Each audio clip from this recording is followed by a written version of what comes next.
પાણીહાટીમાં બે સ્થળો ખાસ જોવાલાયક ગણાય છે.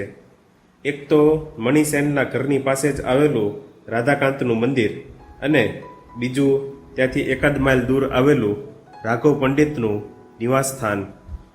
આ રાઘવ પંડિત શ્રી ગૌરાંગના પરમ ભક્ત હતા.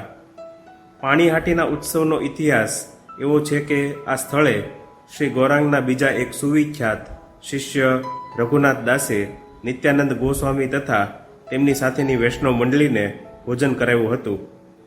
ભક્તિરસમાં ડૂબી રહેલો આ રઘુનાથ દાસ એક શ્રીમંત જમીનદારનો પુત્ર હતો. એને ત્યાં પધારેલા નિત્યાનંદે એને ઘરબારનો ત્યાગ કરીને જગન્નાથપુરીમાં શ્રી ગૌરાંગને શરણે જવાની આજ્ઞા પણ આ જ સ્થળે આપેલી હતી.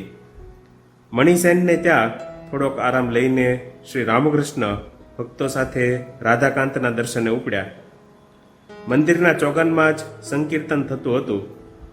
એ મંડળીની વચ્ચે એક વૈષ્ણવ ભક્ત ભાવાવેશનો ડોળ કરી રહ્યો હતો.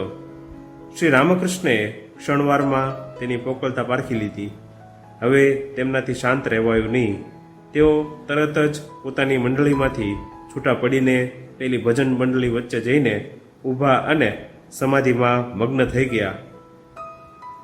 પછી તો પૂછવું જ શું, સંકીર્તનમાં ભારે વેગ આવી ગયો અને શ્રી રામકૃષ્ણ પણ ઘડીમાં સમાધિ મગ્ન થાય, ઘડીમાં સ્વસ્થ થાય, તો ઘડીમાં નૃત્ય કરવા લાગે એવું બનવા લાગ્યું. ભક્તોએ તેમને ભજન મંડળીમાંથી છૂટા પાડવાનો પ્રયત્ન શરૂ કર્યા. હજી રાઘવ પંડિતના નિવાસસ્થાને પહોંચવાનું તો બાકી હતું. શ્રી રામકૃષ્ણ આગળ ચાલ્યા ખરા, પરંતુ વારંવાર તેઓ ભાવાવેશમાં આવી જતા હતા અને પેલા કીર્તન મંડળી વાળાઓ પણ કેળો મૂકતા ન હતા.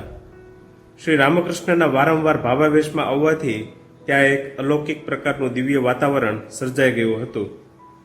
કાંતિથી શોભતી મુખમુદ્રા, નજર થંભાવી દે એવું સ્મિત અને કોઈ અજબ પ્રકારની આભા પ્રગટાવતું એમનું નારંગી રંગનું રેશમી વસ્ત્ર, આ બધું માત્ર પ્રેક્ષકોને જ નહીં પરંતુ દરરોજ તેમની પરિચર્યામાં રહેનારા ભક્તોને પણ પ્રભાવિત કરી રહ્યું હતું. રસ્તામાં બીજી કીર્તન મંડળીઓ પણ શ્રી રામકૃષ્ણની મંડળી સાથે ભળવા લાગી અને ધીમે ધીમે વિરાટ બનતું જતું આ સરઘસ રાઘવ પંડિતના નિવાસસ્થાન તરફ આગળ વધવા લાગ્યું.